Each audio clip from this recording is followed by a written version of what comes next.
curves, and of course, some excellent side-by-side action, and that's not even accounting for the weather that may move in a little bit later today. Hello, everybody. I'm Jesse Lee, joined by Dan Van Zutphen with Ash Bibby back with you behind the cameras for round 4 here tonight. And this is going to be a very interesting round, Dan. We've got the potential of weather and a racetrack that there's nowhere to hide. You go off here, you either go off for a mile or you meet a very quick in into some Armco. Yeah, it's all grass at the side of the circuit, which is really old school, and I really like it. Daytona didn't have that, so it didn't really have that risk factor. Sure, it had some grass, but here it's definitely an old school, proper racing track. Something this track does have in common with Daytona is banking. We do have a banking, especially in the Shell Oils corner. Well, not a big banking, but it's a banking nonetheless. Oulton Park, old school racing track, Masters MX5. I'm gonna love it. Hopefully it will be an action-packed race. Was talking to some of the drivers in the paddock prior to qualifying kicking off today, and they had their own concerns. They kept one eye on the weather radar, as we will as well up here in the booth, and they were also telling us that there are some difficulties here that they haven't really had to expect thus far. The track limits here are incredibly tightly defined. Any touch of the green stuff here is going to get you a incident point for going off track. Now, what do I mean by that? You can hit the painted curbs, you can hit the white line, but where that green is, if you even touch it with just one tire, that is going to accumulate you a 1X for that race. Both those cars right there would have accumulated a 1X, Dan. And even though it's only a 30-minute race, if you do that a couple times a lap, that could be demonstrous to your finish. Yes, I've raced it a couple of times on, and to be fair, in the first corner, Old Hall corner, it's not that sensitive, but I always get frustrated when I go out of Cascades. That should be turn 4. It's really sensitive. You know, it's really confusing. You're not with 4 wheels off the white line, but yet you're getting a track limit. You see it here. Everyone out of Cascades will be very careful with the track limits because it's so easy to get, especially in qualifying. But you know, I said before, Oulton Park is an old school track. Really, in real life, when you touch the grass itself, you're off anyway. So you know, it's good in the drivers to keep their sharpness up and to play within the book.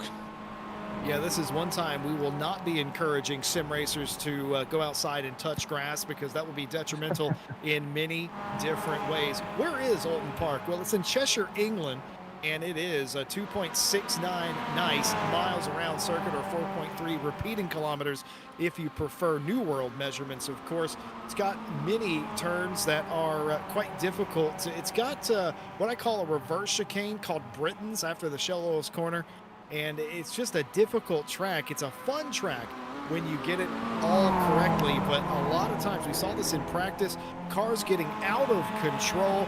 Today, unlike any other race, might be the most difficult as far as driving is concerned. A couple of turns that aren't normally open wide are here today. Island Bend, for instance, is a completely opened corner, meaning that you don't need to let off at all through there. Most race cars will do, but getting that right, going through Druids, I've been told, is really tricky. That double right-hander that leads to Lodge, the last corner. Well, technically Deer Leak is the last corner, but I digress. Druids is also a bit more tricky in these cars because you want to carry as much speed as possible. Carry too much, you spin out. Carry too little, and you're going to get ran over. And the other thing we haven't seen here, of course, is getting side-by-side, Dan. How well will these cars race 2x2? Even the rear is very sensitive on these Mazda MX-5, and like you just said, Druids can be very sensitive on the rear. So can Old Hull. It's a great track, and you can definitely go side by side with someone, but it's probably better to wait for a little mistake. And then go side by side, possibly even overtake them on this straight, because there is definitely room for that. But there's a lot of risk involved here if you go side by side. Yet I think in this championship with these Masters, I think some drivers are definitely going to risk it. If it will always work out, probably not. but we've seen it at Daytona, we've seen that the whole season. I think we will see some beautiful side-by-side action. I hope it. We'll see what we get on the start. They will start 2 by 2, if I'm not very much mistaken. Jaroslav Roth, the man we call Jersey, out in front of qualifying. A 45.837 to Benjamin Heilman's 46.1. So the better part of 3.5 tenths the difference between pole and outside pole. Mikael Sundstrom returned to form in P3. Remember, a week ago, he had to fight back through the field twice to get a decent finish. He did so quite well, you might add, for nearly on pace, but the fact that he didn't qualify well and raced his way up in race 1, and there was a reverse grid for race 2, which it will be here today, meant that it was an uphill battle for the Swede. Today, nothing doing there. 4 tenths off the ultimate pace, but still the second row with Peter Roche and the number 1, who is actually just 11 100s off, and that's one of the first cars, Luca Filippi. We talked about going wide over speeding through the corners because you're trying to carry so much speed, and that's what's caught Luca Filippi out. They will return to pit lane, and that will be qualifying done with just 40 seconds left. The rest of the qualifiers thus far, it's going to be Ryan Leach, Peter Roche and Ryan Leach rounding out the top 5. Daly, Octane, Filippi, Mead, and Macha the top 10. Daly just goes to P2 as well. Dauber, Roscombe, Conway, Lawrence, Rowe, Schmedberger, who is rejoining us this week after taking a week off. Huge Dukes of Hazzard off of the curb there. I don't think I've ever seen that by anybody. Joe Dauber takes it and somehow continues their lap. Is the lap valid? I have no idea. Ted Edwards, Kevin Boss, and Philippe Breccia, the 19 cars that have taken time thus far. All flying laps, of course, will count. Oulton Park definitely has some elevation change. You just said uphill battling. We're going downhill battling as well. Uphill battling here as well. It's a fun little track. Like I said, as qualifying just rounds off. Really tight qualifying. I don't like Jesse. how much those trees are moving, Dan. I'm going to be honest with you. I'd love to see that weather radar, but here is the results of qualifying.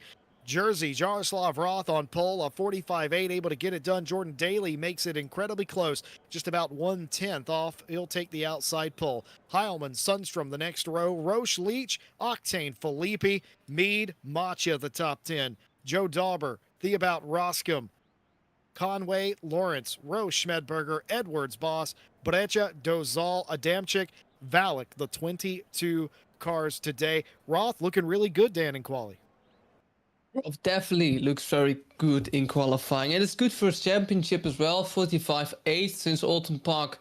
You know, it's really, I don't really refer to it as a quote-unquote cup car circuit, but it goes quite well with cup cars, and it shows it once again. It's a very tight field, but Roth comes out on top with a 45.8, just above 1/10 shy of Jordan Daly, which is definitely going to give him the upper hand going into the early stages of the first race. But like we've seen before, Jesse, and I think on Oulton Park it's the same, because there's not a lot of dirty air. Slipstream is going to be very effective here. Jordan Daly in P2.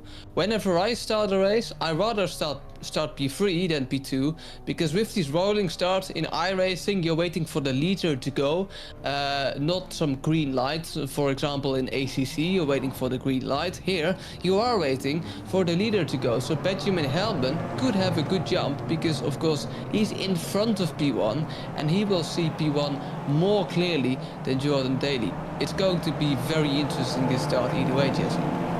Sure will. We're happy you're with us watching live on the RCI TV family of networks, getting ready to go for race number 1 for round 4 here at Oulton Park. 2 30-minute races. Race number 2 will be the reverse of the finish, so whoever wins will start shotgun on the field. We expect the potential of weather. The trees are moving, the fog and the mist is rolling in currently. Will the rain get here? We don't know. We'll find out what the drivers do. I will tell you that it appears that Adamczyk has taken the wet weather tires. That is what the blue little oval appears to be. Now, whether or not that changes when they get the line, we'll see. But right now, it's Roth and Daly on the front row with Heilman and Sundstrom behind, and it's a clean getaway from Roth, about as good as you could do it. Daly crosses back over the track as they go down into Old Hall. Benjamin Heilman looking for P2, has to think better of it. Sundstrom and Rowe side by side. It's a procession 2 by 2 after the first 3 or 4 rows as they're all fighting down into the Cascades. They'll take the left-hander that is mostly wide open once you get the car settled into the corner. One car is going off of the racetrack, maybe two. That's the one car of Peter Roche has lost out massively here. 5, 6, 7 positions, 3 wide now as they go by Lakeside. Got to figure it out before you get into Island Bend, and they do. Back down to 2 wide, down to Shell Oil's corner. Jersey has a lead. Benjamin Highland has been shuffled out by Mikhail Sundstrom as they're now 2 by 2 as they go into Britain's. Britain's very tricky braking zone, and you can't go too wide there, or you can't usually go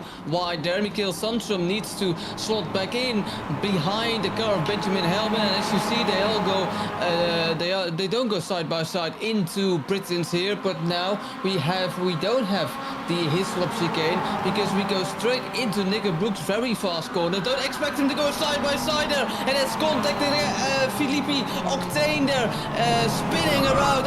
Oh, big crash! Big crash at the entry. That's got to be a safety car. That's got to be a Wow. safety car right there. Somebody's got to put it out. I don't know if it's going to happen, but I would absolutely love a safety car for that. That was a huge impact. Billy Octane was stranded. We'll take you back and show you how this happened. Just trying to get into the corner and or just trying to get out of the corner, and it just all kicked off.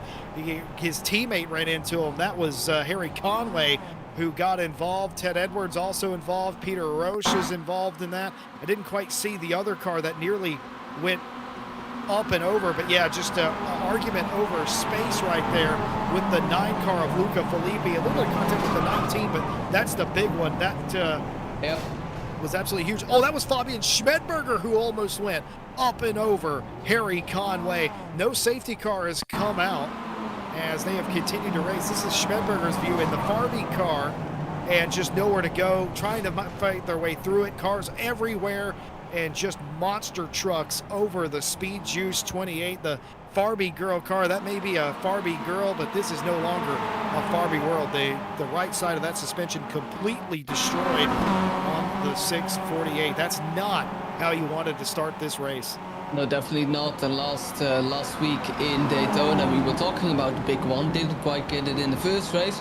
Well, we do get a big one now. You said you almost saw 9 cars with yellow flags behind their name. Doesn't mean 11 cars, 9 cars fall away in this race. And you know, you could wait for a safety car on the Virgin. Now there's a dive for, that is P7 Bart Matcha, I think, diving, or no, that is me diving or defending from Loring, I should say, and Loring trying to get that position, to get that P8 from Mead. We have a yellow flag behind Roth. That's probably just an off track. Loring now currently in P9, desperate to make that move for P8. We're coming to the final corner now of with 4 minutes driven now, and see if Loring can do something in the MX5, but he just looked in front. Now he has to look behind again. He has to look in his rear view mirror because Joey Darber is 0.2 seconds behind the car of Loring, and behind that is his teammate Roscom of Joey Darber. So he might want to snatch some positions from this little fight club as well, as they all go into cascades file by file, and it's interesting to see if someone can make his way. I see Schmidberger has some yellow flags again, but you know, it's dialed down now again. Oulton Park isn't that action-packed as Daytona. How could it be? Daytona, of course, had a lot of straights, but here they're taking it a little bit easier, although it looks that way. Well, I have noticed that Harry Conway has come out of the pit lane with wet tires on the car. Now, is that indicating that we may have wet weather before the end of this race? I don't know. Was that an accident? It is also possible they put the wet weather tires on the car by accident. We saw that in the IMSA series earlier this year, where a couple of cars accidentally put wet weather cars on there, and apparently Ted Edwards has had an additional spot of bother in the pit lane, as they may have collided with pit lane at some point. So it looks like Mead has had an incident. They're free falling through the top 15 down into 15th place, now outside of it, and this is certainly going to be contact heading up the hill. And yeah, the 19 just gets squeezed out of the way there and off into the sand as they go through Knickerbrook and up Clay Hill. Actually, before they get to Clay Hill, as he gets spun around, sort of a better outcome than the Billy Octane incident that we saw earlier where the car came to rest in the racetrack earlier on. Benjamin Heilman has taken the lead of the race, and before that he took third place back from Sundstrom, but he's got around Daly and he's got around Roth. Roth is falling through the field off of the racetrack there a little bit as well in the Miauzda. Benjamin Heilman back in the lead of the race again, looking for a victory for the first time in 2 or 3 races. As Daytona, everybody was all over each other, but of course took victory at Snetterton a few weeks ago. Daytona really was a wildcard race. We said it back then. This is definitely not a wildcard race. This is driven more by skills. So you will see the guys who are normally at the front back at the front here again. If they weren't at the front in Daytona, we can see Roth here. He's again just not in a position where he wants to be. He's falling back a little bit. We don't normally see that with Roth, but I said it before and I'll say it again, it's Mazda. You really benefit off the slipstream, and if you defend